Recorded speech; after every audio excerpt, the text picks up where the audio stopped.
The city was a symphony of rain that night, a relentless drumming on rooftops and pavement that turned streetlights into hazy golden orbs. For yeah, it was a nuisance. She clutched the large, flat package wrapped in brown paper to her chest, trying to shield her finished painting from the downpour. Her umbrella was doing little against the wind-whipped sheets of water, and the bus stop felt a million miles away. She knew this part of the city wasn't the best, but the shortcut through the narrow, cobblestoned alley known as Marble Lane would shave 20 minutes off her trip home. Taking a deep breath, she turned into its dim, cramped mouth. The air in the alley was different. It was quieter, the rain's noise muffled by the close walls, and it felt heavy, charged with something more than just the storm. About halfway down she saw them. A group of men, their dark silhouettes blocking the way. Her steps faltered. Her first instinct was to turn back, but the thought of the long, cold walk around made her hesitate. She decided to just keep her head down and hurry past. As she got closer, the scene became clearer. One man was standing apart from the others, and the way he held himself, utterly still, with a quiet intensity, made it clear he was the one in charge. This was Il Sung. His voice, low and calm, was laced with a threat so sharp it could cut glass. He was speaking to another man who was trembling, his shoulders hunched against the rain and the fear. The other men, Il Sung's, stood like statues, their faces hard, creating a wall of silent intimidation. Ya tried to slip by, pressing herself against the damp brick wall. But fate, or perhaps the slick cobblestones, had other plans. The corner of her painting caught on a jutting piece of metal, snagging the paper and spinning her slightly off balance. The ripping sound was like a gunshot in the tense silence. Every single head turned towards her. One of Il Sung's men immediately stepped in front of her, his face a mask of cold warning. "Get lost," he grunted, his voice leaving no room for argument. But Ya's heart was pounding for a different reason now. It wasn't just fear for herself. Her painting, the one she had spent weeks on, a vibrant explosion of sunflowers and a blue sky, was torn. A flash of hot anger mixed with her fear. She looked past the man in front of her, her eyes landing directly on Il Sung. He was watching her, his expression unreadable, his dark eyes taking in every detail. Her drenched clothes, her determined face, the damaged painting she held so protectively. Instead of running, she stood her ground. "You made me ruin my painting," she said, her voice surprisingly steady, though her hands were shaking. A few of the men scoffed, but Il Sung raised a single hand, and the alley fell silent again, save for the pattering rain. He took a step towards her, and the other man he was dealing with used the distraction to scurry away into the shadows, forgotten. Il Sung's full attention was now on Ya. He moved closer, not with a threat, but with a slow, curious intensity. He was close enough now that she could see the fine droplets of rain caught in his dark hair, the sharp line of his jaw, and the surprising depth of his eyes. They weren't cold, she realized. They were tired. Deeply, profoundly tired. He didn't look at his men or the painting. He looked only at her. "You are not afraid," he stated, his voice quieter now, a rough whisper. Yeah, her courage fueled by a strange mix of adrenaline and a sudden, unexplainable feeling of pity for this powerful, lonely-looking man, shook her head. "I am," she admitted. "But you look sad, not angry." The words hung in the wet air. Il Sung felt them land in his chest with a physical weight. No one, not in his entire adult life, had ever looked at him and seen sadness. They saw power, fear, respect, or hatred. Never sadness. His carefully built exterior, the wall he maintained every minute of every day, developed a hairline crack. He watched her shiver, a violent tremble that ran through her whole body, and the instinct to protect her was so sudden and so strong it overwhelmed every other thought. Without a word, he shrugged out of his own coat. It was impeccably tailored, expensive, and perfectly dry on the inside. He moved slowly, giving her every chance to pull away, and then he draped it over her shoulders. The weight of it was immense, and the residual warmth from his body seeped into her chilled skin. It smelled faintly of sandalwood and the rain. "June," Il Sung said, not taking his eyes off Ya. "Drive her home. Make sure she and her painting get there safely." The man who had tried to block her path, June, simply nodded, all the aggression gone from his face, replaced by pure obedience. As June gently guided her towards a sleek black car that had appeared at the end of the alley, Ya looked back over her shoulder. Il Sung was still standing in the rain, watching her go, his white shirt now plastered to his skin, completely exposed to the storm. She gave him one last, small smile, a silent thank you that held a universe of unspoken questions.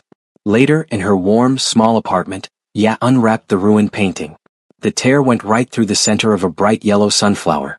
She traced the rip with her finger, not with disappointment, but with a strange sense of wonder. The image of the man in the rain, his tired eyes and his unexpected kindness, was burned into her mind more vividly than any painting she could ever create. Back in his own spacious but empty apartment, Il-sung stood by the floor-to-ceiling window, watching the city lights blur through the wet glass. He replayed the encounter in his mind over and over. The bravery in her eyes, the directness of her words, the way she cared more about a damaged picture than the dangerous situation she was in. He looked down at his hands that had dealt with so much violence and conflict, and remembered the gentle weight of his coat on her shoulders. For the first time in a very, very long time, the silence around him didn't feel like loneliness. It felt like anticipation. He didn't know her name, but he knew with a certainty that shook him to his core, that he needed to find her again. The days following the rainy alley encounter settled over Il-sung with a strange new weight. The city returned to its dry, bustling self, but his world felt permanently off-kilter. The sharp, ordered lines of his life had been blurred by the memory of a drenched woman and her damaged painting.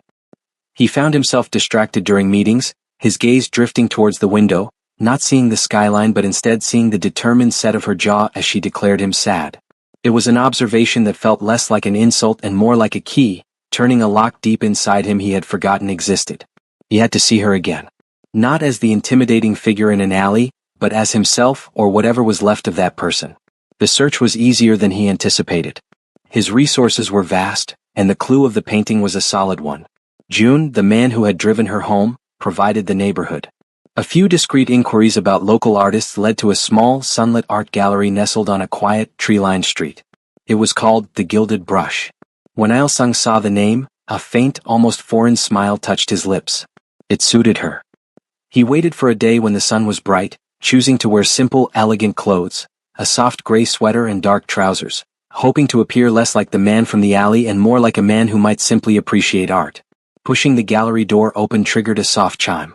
The air inside was warm and smelled of linseed oil and coffee. And there she was. Ya was standing on a small step stool, carefully hanging a new canvas on a far wall. She was focused on her task, her brow furrowed in concentration. Il-sung's breath caught. In the calm daylight he could truly see her. She wore a simple yellow dress, and the sunlight from the large front window set her skin aglow. She looked like one of the vibrant, joyful subjects from her own paintings. He didn't speak at first, allowing himself to simply watch her work. He let his eyes wander over the gallery walls. The paintings were a symphony of color and life. There were fields of wildflowers, bustling market scenes full of laughing people, and serene portraits of elderly individuals whose eyes sparkled with wisdom and kindness. There was no darkness here, no shadows, only an unabashed celebration of the good in the world. It was a world away from his own. Ya, finally securing the painting, turned and noticed him. Her body went still for a fraction of a second, a flicker of surprise in her warm brown eyes. It wasn't fear, he noted with relief, but a cautious recognition. She stepped down from the stool, smoothing her dress. "You," she said softly, her voice a melody in the quiet room. "The man from the rain." "Il-sung," he offered, his own voice quieter, gentler than he usually allowed it to be in public. "My name is Il-sung." "Yeah," she replied. She gestured around them. "And this is my world." "It's beautiful," he said, and the words felt utterly inadequate. He wasn't just talking about the art. He was talking about the peace, the light, the very essence of the space she had created. He began to walk slowly around the room, and Ya, after a moment's hesitation, joined him. He asked thoughtful questions. Why sunflowers? He learned they represented adoration and loyalty, always seeking the sun. He pointed to a painting of an old man mending a shoe and asked about his story. Ya explained he was her grandfather, the man who taught her that fixing something was an act of love. Il-sung listened, truly listened, not as a tactic or a strategy, but because he was genuinely captivated. He was learning a new language, the language of her heart, and he found he desperately wanted to understand it. This became their new routine. Il-sung would visit the gallery in the late afternoons when the crowds had thinned. Their conversation started within the safe walls of the gallery but soon spilled out. They began taking walks in the park across the street, their talk stretching as the sun dipped below the horizon. He told her, in careful, measured words, about the weight of his family's legacy. He spoke of responsibility, of a role he had to assume to protect those who depended on him, a role that felt like a suit of armor he could never take off. He never used the word mafia, but he didn't need to. She understood the shape of the burden he carried. In turn, Ya shared her own history. She spoke of growing up surrounded by a big, loud, loving family, and how her art was her way of pushing back against all the harshness and sadness in the world. "If I can make one person smile with a painting," she said, "then I've done something important." Il-sung looked at her, this woman who fought darkness with color and light, and felt a profound sense of awe. His feelings for her began to reshape him from the inside out. At his office, a place usually filled with tense negotiations and hard decisions, he found himself pausing. He started asking different questions. Is this the only way? Can we find a solution that doesn't involve threats? His subordinates were confused at first, but then they noticed the change in him. The constant tension in his shoulders had eased. The cold fury that could flash in his eyes had been replaced by a more thoughtful, patient calm.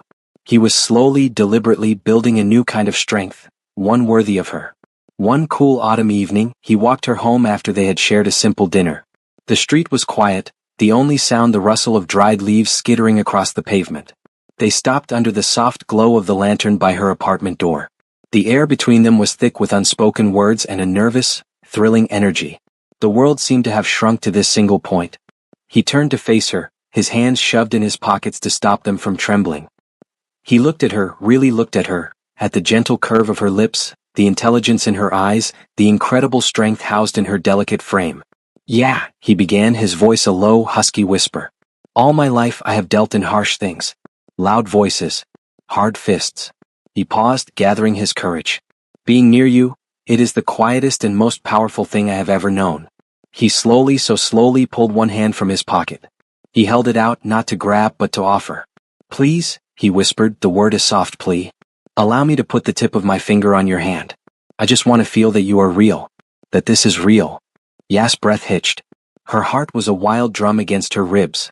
She looked from his earnest, vulnerable face down to his outstretched hand. Without a word, she lifted her own hand and placed it, palm up, in the space between them. Il-sung's gaze never left hers as he brought his index finger down.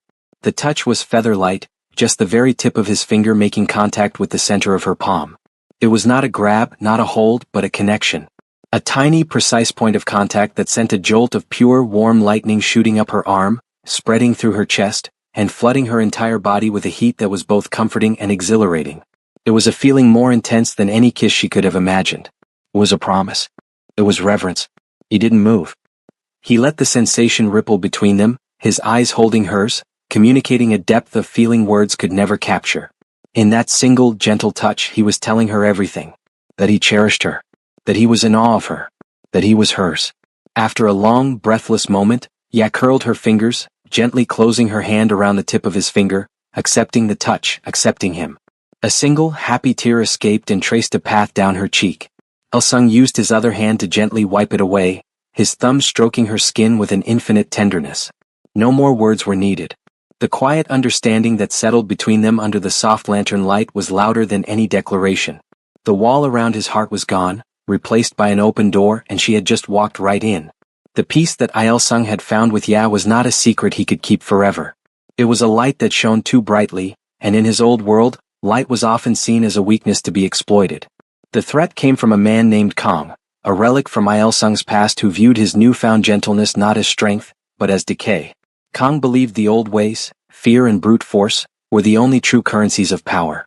Seeing Il-sung shed them was an insult. And so, he set his sights on what he perceived as the source of this softening. Ya. It happened on a Tuesday. Ya was closing the gallery, humming a tune Il-sung had taught her, when two men entered just as she was about to lock the door. Their politeness was a thin veneer over a core of menace. They didn't touch her, but they stood too close. They spoke of Il-sung not with respect, but with a sneering familiarity. They mentioned the alley, the rain, the coat. They knew everything. "A man like him doesn't get to have a pretty little distraction," one of them said, his voice a low growl. "He has responsibilities. Tell him to remember that." They left as quickly as they came, leaving the gallery air cold and tainted with fear. Ya's hands trembled as she called Il-sung. She didn't want to be a problem, a burden. But when she told him what happened, the silence on the other end of the line was not one of annoyance, but of a terrifying, absolute calm. "Lock the door. June is 2 minutes away. He will stay with you." "I will handle this," he said, his voice not raised, but carrying a finality that was more frightening than any shout. The old Il-sung would have handled it, with a swift and brutal demonstration of power. A raid. A public humiliation. A broken bone for every word spoken to Ya. But that man was gone.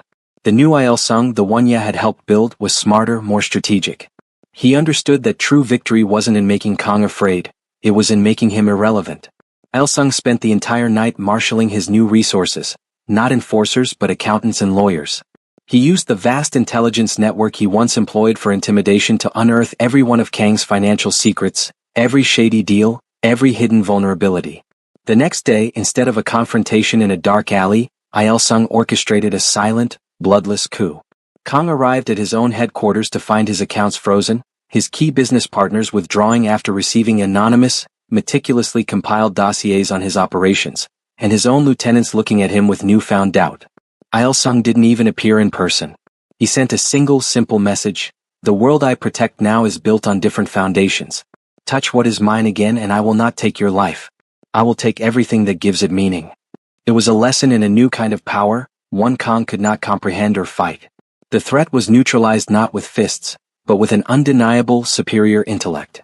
Il Sung had protected Ya by finally, completely, leaving his old self behind. A week later, the city seemed to sparkle with a renewed sense of safety. Il Sung asked Ya to meet him at the Gilded Brush after hours, telling her he had a surprise. When she arrived, the gallery was dark. Pushing the door open, she gasped. The entire space had been transformed. Every one of her paintings was still on the walls, but between them, covering every available surface, were massive arrangements of pure white flowers, lilies, orchids, and roses, their petals glowing in the soft light of dozens of flickering candles placed carefully on the floor. The air was thick with their sweet, clean fragrance. It was a cathedral dedicated to her art, to their love. And there, in the center of the room, stood Il Sung. He looked more at peace than she had ever seen him. He wasn't the intimidating boss or the hesitant suitor. He was just a man standing in a room full of light, waiting for the woman he loved. As she walked towards him, her heart felt too big for her chest. He took both of her hands in his thumbs stroking her knuckles. He led her to the very center of the room, surrounded by the evidence of her joy and his devotion. "Yeah," he began, his voice clear and steady. "You walked into my darkness and you didn't try to fight it. You just brought a light so bright that the shadows had nowhere left to hide." He dropped to one knee and Ya's hands flew to her mouth, a soft cry escaping her lips. He looked up at her, his eyes shining with unshed tears. "You taught me that true strength is about love, not fear. You are my peace. You are my home. Please allow me to love you forever. Will you do me the incredible honor of becoming my wife?" Tears streamed freely down Ya's face now, tears of pure, unadulterated joy. She looked at this beautiful, strong, gentle man who had fought his own demons to become worthy of her. There was only one answer in the entire universe. "Yes," she whispered, her voice cracking with emotion. "Yes, Il Sung. 1,000 times yes." He slid a stunning, elegant ring onto her finger, then stood and gathered her into his arms, lifting her off the ground as he kissed her. It was not a kiss of desperate passion, but of profound promise. It was a seal on their future. The story of Il Sung and Ya did not end with a wedding, but with a new beginning. He successfully transitioned his entire organization into a legitimate global trading company, his sharp mind now focused on building empires of commerce, not fear. Ya's gallery became famous, her art celebrated for the very hope and happiness it represented. They bought a house with a big sunny studio for her and a quiet book-lined study for him. On a quiet evening many years later, they sat together on their comfortable sofa, the setting sun painting the room in shades of orange and gold. Ya's head rested contentedly on Il Sung's shoulder, his arm a permanent, warm weight around her. One of her paintings, the one of the sunflowers he had first admired, hung on the wall before them. The quiet between them was no longer the silence of loneliness he had once known, but the comfortable, peaceful quiet of two souls who had finally found their forever home in each other. They had faced the world and they had won not by conquering it, but by building a sanctuary within it, together. Did you fall in love with Il Sung and Ya's journey from a stormy alley to a sunlit forever? Their story is just one of many. If you crave more unique romances that explore the deepest connections of the heart, make sure to subscribe for more. New stories of love, courage, and forever are waiting to be told.